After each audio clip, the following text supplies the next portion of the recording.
Oke, hari ini kita bakal lihat sesuatu yang luar biasa ya. Kita mau ngikutin sebuah misi bantuan dari komunitas langsung ke jantungnya bencana banjir dahsyat di Sumatera.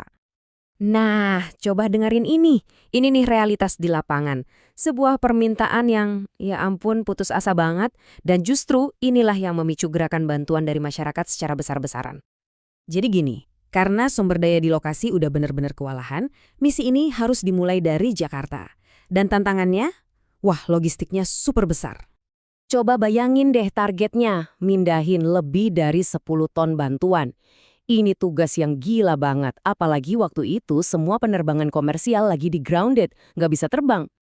Oke, pertanyaannya kan, kenapa harus belanja jauh-jauh di Jakarta? Kenapa nggak beli di sana aja?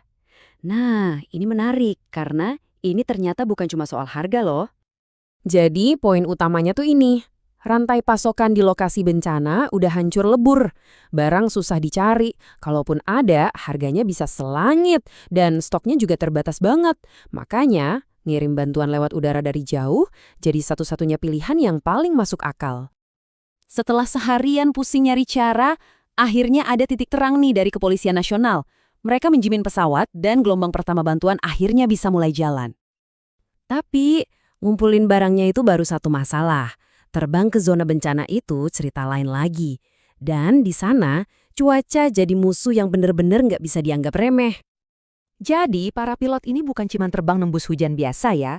Mereka ini terbang langsung ke arah sistem siklon yang bahaya banget, yang pusatnya itu pas di atas lokasi bencana. Dan ini bukan sekedar saran loh, kata pilotnya sendiri, kalau ada siklon, pesawat itu wajib menghindar, dilarang keras. Bahkan pihak kontrol lalu lintas udara sampai ngeluarin pemberitahuan resmi yang melarang semua pesawat masuk ke wilayah itu. Biar kebayang seberapa bahayanya kondisi waktu itu, cuma pesawat-pesawat riset super khusus yang emang dirancang buat terbang ke dalam siklon yang boleh masuk. Buat pesawat lain, lupakan. Bandara ditutup total selama 2 hari penuh. Oke, begitu berhasil mendarat, tim ini nemuin pemandangan yang menyedihkan. Komunitas-komunitas yang udah kehilangan segalanya, mereka cuma bisa bertahan di satu-satunya daratan kering yang masih tersisa. Dan daratan kering itu apa? Ternyata rel kereta api. Ya, di atas rel inilah ratusan keluarga pengungsi bikin tenda-tenda darurat. Benar-benar tanpa perlindungan dari cuaca. Kondisinya, wah jangan ditanya, sesak banget. Satu tenda kecil itu bisa diisi sampai 30 orang. Satu keluarga besar numpuk di ruang yang harusnya cuma buat beberapa orang aja. Jadi ya, bertahan hidup di sini tuh perjuangan setiap detiknya. Makanan cuma ada 2 kali sehari, listrik nggak ada sama sekali. Air bersih juga terbatas banget, mau masak mie instan aja susah. Dan begitu jam 6 sore, semuanya gelap total.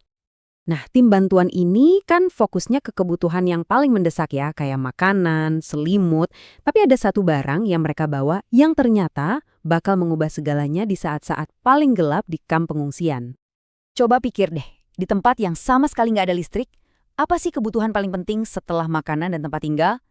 Jawabannya itu sesuatu yang mungkin buat kita sepele banget. Cahaya. Di tengah kegelapan total itu, salah satu penyintas bahkan cerita, satu-satunya sumber cahaya mereka cuma dari satu mancis. Bayangin, cuma korek api gas. Lalu, tim ini ngadain momen yang luar biasa banget. Mereka bagiin lampu-lampu donasi, satu untuk tiap tenda. Terus mereka ngajak hitung mundur bareng. 1, 2, 3, dan semua lampu dinyalain serentak.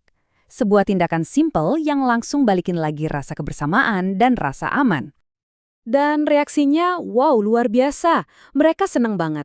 Akhirnya ada cahaya yang bisa digantung di tenda-tenda baru mereka. Efeknya itu langsung terasa.